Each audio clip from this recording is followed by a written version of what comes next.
Question number 15. A contract on construction job specifies a penalty for delay of completion beyond a certain date as follows: 200 for the first day, 250 for the second, 300 for the third day. एक certain date fix की गई है project completion की, अगर तब तक complete नहीं होता तो पेनल्टी डिसाइड की गई है कि 200 लगेंगे फर्स्ट डे के, सेकंड डे के 250, 300 and so on. Penalty for each succeeding day being ₹50 more than the preceding day. जो पेनल्टी है वो ₹50 मोर हो जाएगी प्रीसीडिंग जो भी प्रीवियस डे है उससे. How much money the contractor has to pay as penalty if he has delayed the work 30 days. तो कॉन्ट्रैक्टर को कितनी मनी पे करनी पड़ेगी as penalty if he has delayed, अगर वो काम को 30 डेज़ तक डिले कर देता है तो उसको कितनी पेनल्टी पे करनी पड़ेगी, ये हमें फाइंड आउट करना है.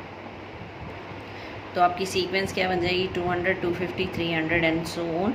ए की वैल्यू हो गई आपकी 200, डी की वैल्यू हो जाएगी 250 minus 200 that is 50. S N का फॉर्मूला, एन की वैल्यू क्या हो जाएगी? 30, क्योंकि आपको कितने दिन तक दिया गया है, 30 डेज़ डिले किया उसने होमवर्क, तो एन की वैल्यू हो जाएगी 30. एस एन का formula n/2 2a + 30 n - 1 × d. N की वैल्यू 30, ए की वैल्यू 200 और डी की वैल्यू आ गई आपकी 50. सिंपल कैलकुलेशन करनी है.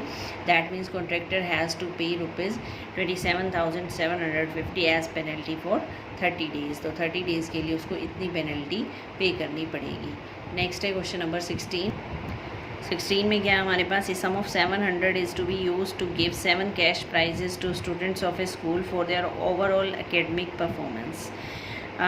टोटल सम दे रखा है 700 कैश प्राइजेज के लिए ओवरऑल एकेडमिक परफॉर्मेंस के लिए. If each prize is 20 less than its preceding price, हर प्राइस का जो अमाउंट है वो ₹20 लेस हो जाता है प्रीवियस अमाउंट से. Find the value of each of the price.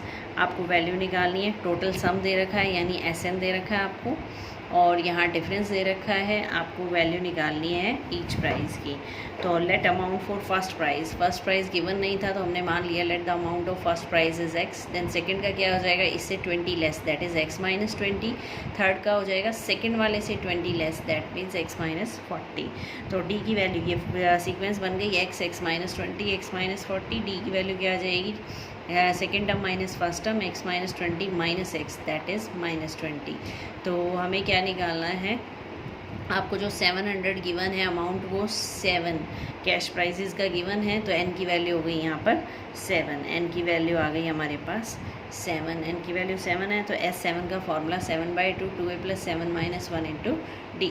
a की वैल्यू कितनी है यहाँ पर? X 7 - 1 6 हो गया. यहाँ d की वैल्यू अभी हमने निकाली थी, कितनी थी? -20.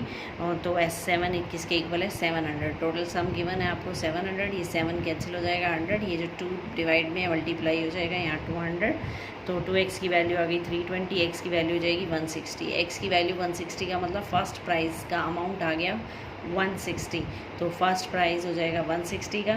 नेक्स्ट 20 लेस हो जाएंगे 140, फिर 120 एंड सो ऑन. इसी तरह हम 7 कैश प्राइजेस निकाल सकते हैं. फर्स्ट सेकंड थर्ड ये हो गया. तो फोर्थ प्राइज़ का कितना हो जाएगा? फोर्थ का हो जाएगा 120 में से भी 20 लेस ₹100. और फिफ्थ का कितना हो जाएगा? ₹80. सिक्स्थ का हो जाएगा ₹60. और सेवन्थ का हो जाएगा ₹40. 20 रिड्यूस करते जाएंगे, इस तरह से 7 कैश प्राइजेस की वैल्यू आ जाएगी हमारे पास.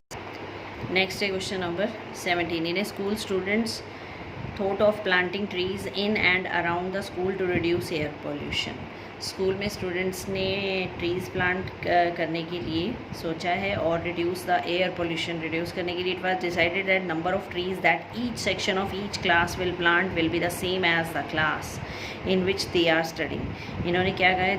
जिस क्लास में वो स्टडी कर रहे हैं उसके जितने सेक्शन हैं उस हिसाब से वो ट्रीज़ प्लांट करेंगे. फॉर एग्जाम्पल दिया है, section of class 1 will plant 1 tree, section of class 2 will plant 2 trees. Class 1 का एक सेक्शन 1 ट्री प्लांट करेगा, क्लास 2 का एक सेक्शन 2 ट्री, क्लास 3 का 3 ट्रीज़. यानी जिस क्लास में वो पढ़ते हैं उसी उतने ही ट्रीज़ प्लांट करेंगे. क्लास 12th वाले करेंगे 12 ट्रीज़ प्लांट एक section. There are 3 sections of each class. हर क्लास की 3-3 सेक्शन है. How many trees will planted by the students. Total कितने ट्रीज़ प्लांट होंगे? तो number of trees plant by first class. तो पहले हम निकालते हैं number of trees plant by first class है तो एक ही ट्री लगाना है फर्स्ट क्लास ने। पर सेक्शन कितने हैं हमारे पास, 3 सेक्शन है, तो कितना हो जाएगा 1 × 3 = 3। इसी तरह सेकंड क्लास को 2 ट्रीज़ लगाने हैं बट सेक्शन कितने हैं 3, तो 2 × 3 = 6। थर्ड क्लास में कितने हो जाएंगे 3 और 3 सेक्शंस हैं तो 9। इसी तरह हम 12th पे जाएंगे अप टू सो ऑन करके, तो 12th क्लास को 12 ट्रीज़ लगाने हैं बट सेक्शन वी हैव 3।